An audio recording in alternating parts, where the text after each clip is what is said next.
Before I started that motherfucking State of the Culture job, me and Puff had like a heart-to-heart where he looked me in my eyes and said, yo, I heard a lot of stories about you, and I hear that you are a lunatic. And here, we appreciate the creative part of being a lunatic. So if you want to create in that fashion, you can. All I'm telling you is don't throw anything and don't hit anybody, and you'll be fine. And boy, I felt so at home hearing that. But also in hearing that, it led me to believe that he understood the importance of not hitting people. Because that's important as you running a business and building a business. We're starting with the news that CNN broke last week where they obtained hotel footage of Puff violently, graphically stalking and attacking Cassie. If that other angle come out, maybe kidnapping as well. But when it turned the corner, we don't get to see. But you ran a long way down that hallway, and if you dragged her even 4 more feet, yeah, we now include kidnapping. That shit was disgusting, what we all had to witness. That shit was almost unbearable to watch. I'm certain that that was triggering for a lot of people. Absolutely. A lot of people that saw it. And that was Friday. Yes. Mm-hmm. I assumed that he would go and just hide somewhere. But why would you do that when you are just a glutton for attention? So he pops right back out. Talk about tone deaf. Talk about inability to read a room. Where are the fucking publicists? Where's anybody in this moment? But he pops back out with this half-hearted bullshit apology that was like, it's almost offensive. It was like a slap in the face, that apology. I didn't even watch it. I don't need to hear from him. I mean, I watched it because it was quick. It wasn't even, he didn't even try to put some sincerity into this thing. Friday, everybody here was in a good mood, good vibes. And it was our Friday weekend episode. We normally try to keep things, I prefer to try to keep things light for the weekend episodes. And that CNN Puff story broke as we were recording. Literally. And while we did touch on it, when I listened back, I didn't feel like enough time was devoted to just how much of a fucking lunatic that nigga looked like and what that means industry-wide for all parties involved. I think this broadcast is too big and comes with a great responsibility in matters like this. And I know that a lot of the music industry listens to this podcast. And I don't think this is the last of it, nor do I think that he is the only one. So at any point, we want to start having some uncomfortable conversations. Not only am I down for it, but I'm down to initiate it. Because this shit is a mess out here. And he looks like a fucking nut. He looks like a complete monster. Just a complete evil piece of shit. What I saw on that video, as horrific as it was, lends a lot of credence to anything horrific I've ever heard. Yep. And that's the uncomfortable spot.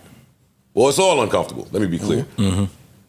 But maybe he was unaware of some of the things that were out there about him, that real niggas is just running around saying, nah, shit sounds so crazy. When you hear about people blowing up cars, it sounds like some movie shit. I need footage. I need something. When you start hearing about some of the other things we've heard about, I think that video allows for everything to be back on the table. Mm-hmm. Anything that we've ever heard about Kim Porter, may she rest in peace, is back on the table. The rumors about Al B. Shore are back on the table. All of the violent stories that niggas refuse to believe because of who he is and what he has meant to the culture. After seeing that, after seeing him run down that long hallway in a towel, I've dissected that video plenty. And this is coming from somebody that doesn't typically look at things on the internet that'll make my stomach turn that way. But I thought it was important. To run down that hallway in a towel after a woman that is barefoot trying to escape. At one point I thought that maybe he was in the shower, so she felt comfortable trying to make a getaway while he's in the shower. Maybe he had to run out. Another theory was maybe this nigga was asleep. Something was happening in there where she felt. She wrote it in her civil suit. Yeah. She wrote that he was sleeping. She was sleeping. And she took that opportunity to grab some things and run out the door. So, like the strange thing is like the civil filing that she filed back in November. Mm-hmm. All of this is in there. Yep. Mm. It's all in there. Yep. It explains why the feds raided all his houses. It's all in there. Like after I watched that video, I was like, I got to go back and read this thing like with a fine tooth comb. And I decided to do that. And the shit it's vile, and what's so disappointing is that it requires for us to believe collectively, not just us in the room, but just us collectively, it requires us to actually see something of that magnitude for us to say, oh, well, she was actually telling the truth. You know what I'm saying? Rather than just reading the words that were written out thoughtfully by 3 legal attorneys, reputable legal attorneys. When I saw the video, I had so many questions. I don't know if you had the same ones. The first thing I thought was like, how is this coming out 8 years later? Mm. Second thing I thought was, doesn't the hotel have some kind of liability involved to where if they see somebody being abused in their hallways, isn't it mandatory that they have to call the police? Like that was another one of my questions. No. I don't think so. No, you ignoring all of the under table.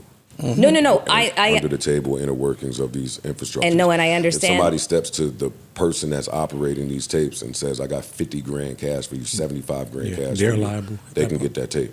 And I understand that. And that just, points to how insidious his whole operation was. And I'm not to cut you off. Before all of that stuff, for me, while important, was secondary. The first thing I'm thinking is, yo, dog, that's somebody's daughter. And you have daughters. And you have daughters. Mm-hmm. That's somebody's sister. That's somebody, people love this person. This is a tiny, little, beautiful girl.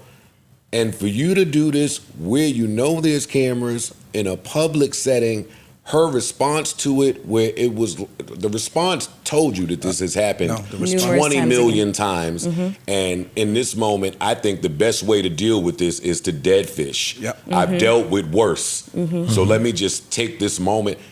Dog. That was the 2 things for me. The 2 things for me was his carelessness about where they were. Mm-hmm. Like, we're in a public space. We're in the middle of a hallway of a hotel, reputable hotel. There's cameras everywhere. He not staying in the fucking Radisson. You know what I'm saying? He's staying in some high-end shit. $70,000, $80,000 a night shit sometimes. So it's cameras everywhere. For him to come out cavalier and do that, that's number 1. Number 2, when he threw her the first time, she just laid there like this is par for the course. Mm-hmm. You know what I'm saying? He threw her damn near 4 feet away. He threw her on the floor, then he kicked her. Mm-hmm. Then he stomped her, and when he stomped her, she just put her hand on her butt and just laid there like, I don't want to fight him back because it might get worse. Mm-hmm. You get what I'm saying? Like, all of those things ran through my brain. Like, yo, imagine if they were inside a house and he was fully clothed. My nigga, he had one hand on the towel still. So imagine if he was fully clothed, they were inside a house. That shit would have went to the 10th power. Well, dog, now, I mean, now you have to believe all of what was in that fucking, all of those pages. I believe that shit. I believe that shit on day one. Believed it. That shit was, it, I believe that shit the very first day. Okay, but there are people out there that was thinking that Cassie may or may not have been complicit in whatever this arrangement was. And if you were on that side of the fence, you owe Cassie an apology. Well, they were more than thinking it. They were expressing it. And they still expressed it in the comments underneath this video. Everybody was just like, well, you know, why wouldn't she leave? We're literally watching a video of a woman trying to leave an abusive situation. And I don't think that people really have like a true understanding of how dangerous it is for a woman to try to leave like an abusive situation. That video let me know how much she couldn't leave. If I took it for granted before, that's what I took from the video let me know, just how trapped this person was. Because then there's the story in the filings about, I left, I went home, this nigga came in here, raped me, yada, yada, yada. Like now this is the maximum of power dynamics at display. This is the Michael Jordan of power dynamics at display. Or more. And even her in her filing wanting a jury trial. It's All like, of that speaks. the power that this person has, I don't even trust a judge to hear. He can get the judge on this. So like, I can do all of this and still get no result because this person's too powerful. For 15 years, she's been this nigga's confidant, right? So she's seen the payoffs. I don't even want to I'm not call saying it that that. word. I ain't Not saying saying that. that word at all. She's, I mean, Not the word. His sex All right, whatever. sex slave. That's what she was. She's seen the payoffs. She's seen or been witness to the violence, all of the conspiracy shit to get things done and to move pieces up, you know what I mean, the chessboard and all of that shit. The girl was adamant about a jury trial because the jury is a jury of our quote unquote peers, as opposed to a judge. He could be paid off. He knows somebody that knows somebody that knows somebody that know the judge. That's where they are. Dog, he's a billionaire, my nigga. Fam, she's in the He got political ties. He got all types of ties. Like, that shit is scary, my nigga. You not just going. We saw the J-Lo And movie he's enough. free, and none of y'all see me getting my ass beat, and there's nothing that none of y'all are doing and about none it. of y'all have done a thing. Bro, about it. she's went to the hospital and he got the records. She can't get her own. I can't even get my own medical Can't get my record. record. It was so It's just a level of power that you're dealing with. It was so sick. Even after she's no longer with the nigga, he's still intimidating her and still mentioning her. You go on BET and accepting awards and still bringing her that's up in the there. part. He be liking the That's pictures the on the part. gram. All When of she that got shit. married, he put the post up doing you throwing like the little pictures slick on the- little yeah. comments in your music on the last Antagonizing her. album that's kind of you reflecting on her. Like, Dog, you changed your name to Love. You made a love album. You sent shots at the woman's husband, who now, thank God for him. Thank God for him. Word. Yeah. Thank God that he might have been around seeing some shit and they had to actually plot some type of escape away from this psycho nigga. that song with Jazzy, Come Home. That's That's to her. That's to her. I don't know that. No, I don't know that. I'm assuming. I'm There's listening too to the many song. facts We've out heard, there we've heard for the same me to- thing though. That shit is sick. When you start listening to the shit he doing in the music, you start watching the shit he doing out there. That speech at Crazy. whatever ceremony that was. It was the BET Awards in BET. 2022 where they You gave him are the Lifetime You Achievement are Award. sick in the fucking head. You sick in the fucking head, nigga. The psychological games that you playing as a nigga that ain't right. Outside of all of that, outside of what we saw, outside of the probably hundreds of cases that we don't know about because you done got some NDAs popping or cut some deals with some people prior to. Or threatened. This shit lends credence to anything that Gene Wolfe is saying. Gene Deal. Jaguar. Huh? Gene Deal. I'm sorry, Gene Deal. Who's the other one? The other Jaguar. security guard. Jaguar. But the other security guard, Roger. Roger. Like Roger anything that you've ever heard now is just on the table. You lying sack of shit. You know And you tone deaf, and you so tone deaf, you on Instagram saying shit like time will tell the truth. And everybody. You don't know when to shut the fuck up. But Before that though, because because he put his apology video out. My mom called me. Did you see the video? Me and her having a conversation. And she like, damn, maybe him seeing it, the video himself, humbled him to a way. I'm like, Ma, Absolutely. I got into an argument with her. I said, let me read you. Forget the time will heal, time will tell the truth. The apology, the denial post that he put up. The threat apology. Back in December, right after this. Enough, I'm going to read it. Read it. Enough is enough. For the last couple weeks, I have sat silently and watched people try to assassinate my character, destroy my reputation and my legacy. Sickening allegations have been made against me by individuals looking for a quick payday. Let me be absolutely clear. I did not do any of the awful things being alleged. I will fight for my name, my family, and for the truth. That person now turns around after the video dropped and put this up, yo, I was fucked up, I was at rock bottom. Well, when was you, I went and got therapy. No, you didn't, my nigga. You are full of shit. Watching that, you're full of shit. Watching that apology, I was thinking so many things. First of all, he didn't apologize to the person who he abused. He did not say her name. He didn't say her name. Yeah, he didn't apologize to her at all or direct the apology. He's like, I'm sorry, y'all. Don't fucking apologize to us. Yeah, you don't owe me shit, nigga. But there is a large swath of the population that had your fucking number. We knew who you were. We always want to stay away from you. We knew who you were. Like the track record has been there. It's just that people have chosen to ignore it. It goes as far back as when he was a promoter and all them people fucking died in that fucking stampede. And then you fast forward and see, what happens between him and Steve Stout when he smashes a bottle over his fucking head. And then you fast forward to the shooting with Shine. Like it's always been there. His It's always murky. What do you mean? What do you mean by that? Correct. Murky. Murky it could be, there's always like give me some circumstance, Bob. There's always something. But it's like where there's smoke, there's fire kind of thing. I don't like that though. I don't like that. We know now. Yeah. I don't like that because I do believe there is a moment where someone can be accused of something and be innocent, and then that would.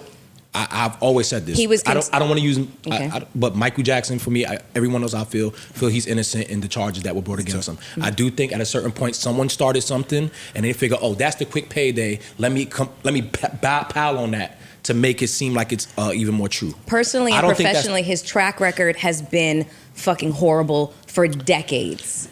But anyways, I'm just saying I never like to judge based off of that. Well, there's no debate now. Y'all don't even have to have the debate. No, it's not a debate. We have seen it. We've seen it. I think that's what it is. And so the other thing, I think it took away all a reasonable doubt. Because and that's the other thing I was thinking. Like, I'm sorry to cut you, Flip, and I'll just let you speak in 1 second. But I thought to myself, I was like, who the fuck is advising him? Like, where's his legal team? Because literally, what he just did was he admitted to everything. And that can be used in future cases. So I'm just like, this isn't even a PR nightmare. I thought about that too. This is your legal team is either everything. He basically apologized. By apologizing, that is admitting. One, he admitted to guilt. watching the video. Mm-hmm. 2, he admitted to the things that transpired in the video. So now, if they want to bring charges against you admitted it on camera. I'm not certain charges, and it's not they important can't, right they now. Can't. They can't charge him. Wait, that's not true. That's not true. That's not true. They can't charge him for assault. They can charge him for you catch that other angle, like you said, kidnapping in California has no statute of limitation. Right. On kidnapping or any other charges, they just can't charge him with simple assault. Mm-hmm. They can charge him for some other shit. Mm-hmm. Now, nigga, you just got up there and admitted to the other shit, you dodo. And what's crazy, your lawyers will tell you, if you have pending litigation, no fucking comment. Don't even say no comment. Don't say anything. But what about him? His character as a man would make us believe that he would believe that someone else could know better for him than his own self. He might think that he's at that, and when he's in a room, he's the smartest nigga, he's the most powerful nigga, so I'm not taking y'all word, I'm gonna just move how I wanna move. Mm-hmm. He's reacting in a space where it's like God-like shit. Like a lot of people, they walk in the room and they feel like they God. And they feel like, and how's that worked out for you in the last month? Cool. So but how's it worked out for him for the last 30 years? No, it's worked out for him for the last 30 years. That's what I mean. So at this point, you only doing what you think is the most natural thing to do is, I'm gonna rely on myself, and everybody going to at some point fall into what I think is the best. Yeah, but you know what? And I've heard him say it before. Part of what makes somebody a genius is knowing that they don't know. That's agreed. True. Or hiring the people that know more than you. Yeah. So I'm not. So you're right in that, right? There has to be this God complex that comes with that. Mm-hmm. At some point, you need to know your fucking self when you are in no shape or condition to call shots in your own fucking best interest. Like it's too much at stake at this level There's too many people involved at this level. It's your legacy on the line. You have let too many people down. And when I talk about being a lying sack of shit, before we even get to the lies told on Instagram pertaining to the case, I'm talking about the fucking lie of black excellence. It's a few of you niggas moseying around out here under the good name of black excellence, and you niggas are living like pieces of shit. This ain't 20 to 30 years ago. Hey, nigga, you not white. You can't do what them white niggas do and say, hey, I'm checking into rehab and all will be well. Nope, it doesn't work anymore. You not white, and this ain't 20 and 30 fucking years ago. Back to Kendrick's point with the ayahuasca. It's the point. You niggas need to be stripped of all of this shit that y'all on. I'm talking about the vices. I'm talking about the pills and vices, include these young girls. Every time I start talking about niggas and the young girls, everybody tell me to shut the fuck up out there. But it says something. You niggas that can't keep your hands off of young bitches and y'all claim to be that nigga running around. Don't tell me that you that nigga and you can't get a girl that's above 22 and 23 and do something outside and manipulate these chicks into whatever web of cockamamie bullshit you got going on. Therapy's not enough now.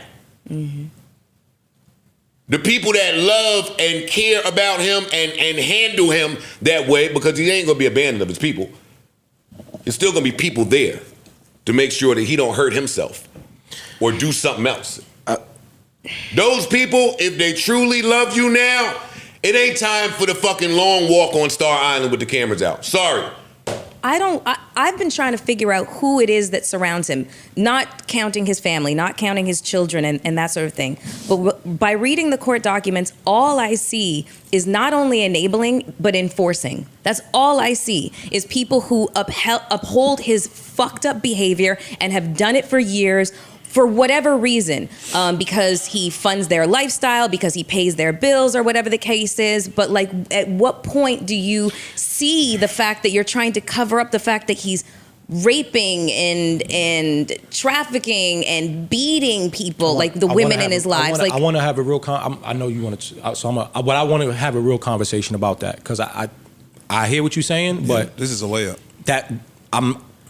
You got something to say, so I'll get back to it, but. No, what I was saying is that on surface level, because a lot of us don't know how to deal with trauma. See, a lot of you guys are mature, but some of the people on the surface level that witnessed this in their home, that witnessed this with their family and their parents, and witnessed their mom come back or their dad come back or their sister go back to the man that they beat up, of course they're going to say why she didn't leave, or they're going to come up with these whole excuses for Cassie. Now, when you see it, it changes perspective, but also it's a bigger picture because you realize how much power he has.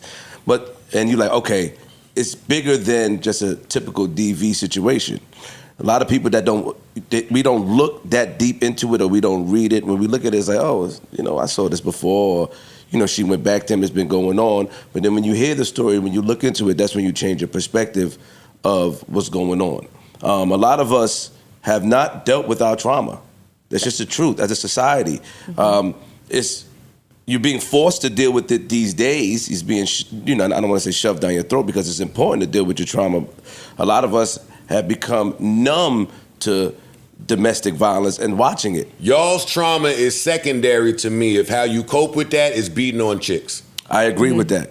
I don't care where it stemmed from. Yes, but no buts. But my mind did wander there, because nigga, you've been you for so long, and just typically, historically, if somebody is on this type of shit, that means that it existed somewhere way before. Like, what the fuck? And it ain't even about giving him this bandwidth in my brain to figure it out right now. Yeah. But what the fuck happened to you early in life that everybody just overlooked? I just think that I don't. It's not the time for that. I think it's a cop out, and I also think that's a cop out. And I think that people also have to address the fact that there is classism attached to their thought process with DV. Most people think that this is something that just working class or people, you know, in the, you know, living above or below the poverty line, they cannot imagine that domestic violence exists in such a high level.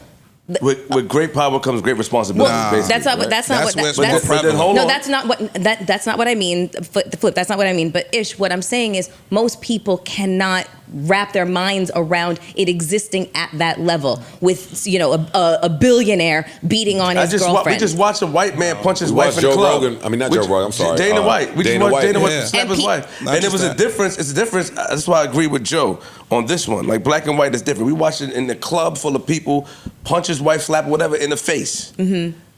But then people make assumptions about the character of the woman that stays in a situation like that. Okay. Like they've been trying to assassinate Cassie's character for saying, well, she stayed because she was living in the lap of luxury. I need people to, everyone who wanted to shoot Jalen Green, is that who had the baby with Drea? Yeah. I want everybody who was trying to shoot him bail about being the younger one in that relationship to do the same thing for Cassie. He was 37, she was 19. She was brand new to the scene. I don't understand why people are expecting this young girl from the middle of fucking nowhere to have a level of sophistication and cunning and calculation and discernment to know what to do when a 37-year-old fucking man that's rich and famous, that has every resource in the world at his disposal. Exactly. And so he listens to her song in a club, and then he sees her, and that is what he wants. Can I just point out, and I don't want to remove it from the DV being the center of this conversation at this point, but when we talk about Diddy, he doesn't have a domestic violence problem. He just has a problem. We have stories of him doing this shit. He has a violence problem. He has a violence problem. So overall, we need to focus on the fact that this is what happens in his household with the women.